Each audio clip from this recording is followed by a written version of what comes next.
Hi guys, this is Sarah and this is my furry feline Raven. Thank you so much for coming back to watch.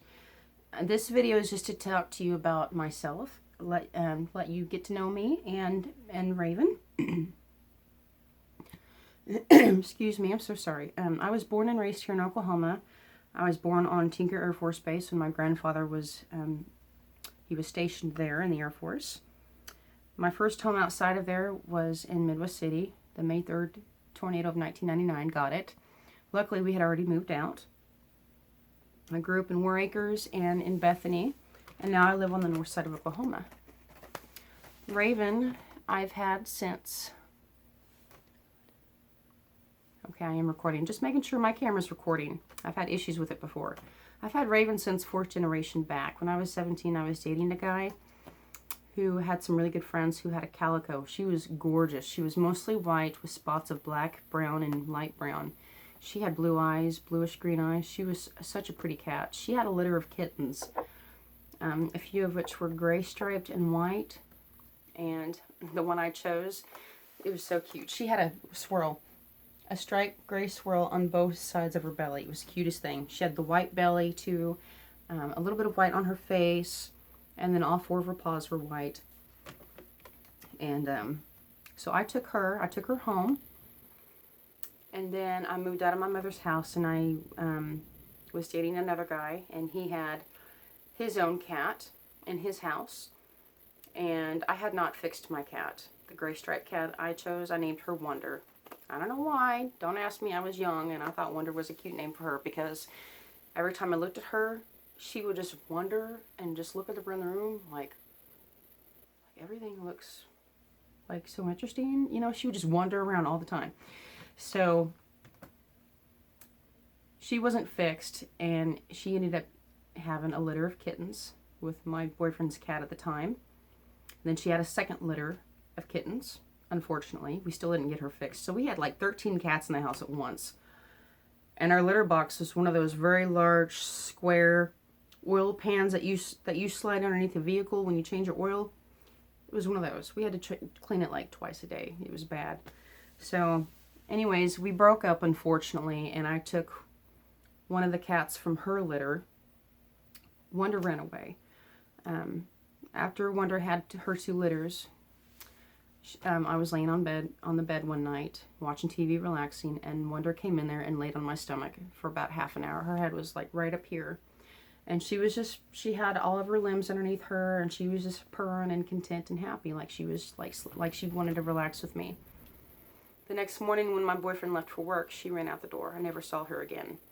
My thought was she was tired of the babies clinging onto her because they were stuck on her tits like glue. They always wanted her breast milk. It's like even when they were old enough to be on their own, even past 8 weeks, they were still attached to her and trying to suckle on her breast milk. And I guess she had it, so that's my theory. I took one of her cats because the boyfriend and I had broken up, and I moved back into my mother's house to get back up on my feet. She was also a gray striped and white tabby cat with the swirls on both sides of her belly. It was the cutest thing. She looked just like her mother. Well, upon getting back up on my feet, I moved to Tulsa to go back to school and finish and get my diploma. Upon doing that, I couldn't take my cat Precious with me. So I gave her to my next door neighbor who I'd grown up next to in Bethany. Her name is Brenda. She had a daughter named Megan, a son named Dane. They were huge cat lovers just like we were. There were always cats in our houses. So she was more than happy to take Precious. 9-10 months later, after I finished school, I came back for Precious, but she didn't remember me that much. She didn't want to go with me. So she had actually not been fixed either. Brenda never got her fixed. And she snuck out the window one night and hooked up with a stray cat and got pregnant.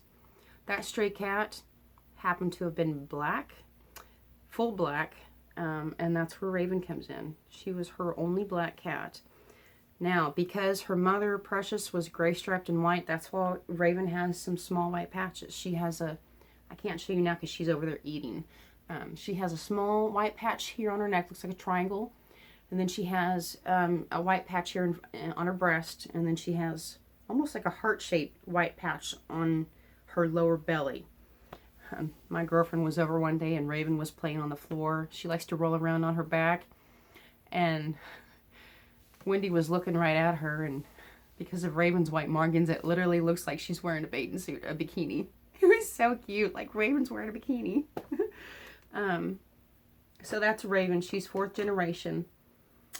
She's 14 years old now. I've had her since she was a baby, since she was 6 weeks and a day old enough to leave her mother. I am now in my mid-30s, still unmarried, have no children. I just do my thing. I craft and crochet outside of work. I enjoy my job, and I don't do much in between, besides talk to family and friends. Raven has asthma. She developed it in around 2012. I've been having to give her prednisone every other day. Cat hair, excuse me. And she's fine. I mix it to her in a moisture food. I stopped giving her canned cat food from Purina. I used to buy her Purina 1, and there were a lot of flavors that she loved, but I decided to switch over to just plain tuna and water. And after about a month of giving her tuna, which is what I used to mix her food in, to mix her medicine in, I have noticed that about a month later, her fur coat is shinier. It's a lot softer. She seems to have more energy. She's more active and playful. I notices that she plays with her toys a little bit more often. I just leave them all over the floor. And she loves it. She loves the tuna. I don't think I'll ever go back to feeding her Purina 1 because it has all those additives and cornmeal in it and stuff too. That's really not good for cats.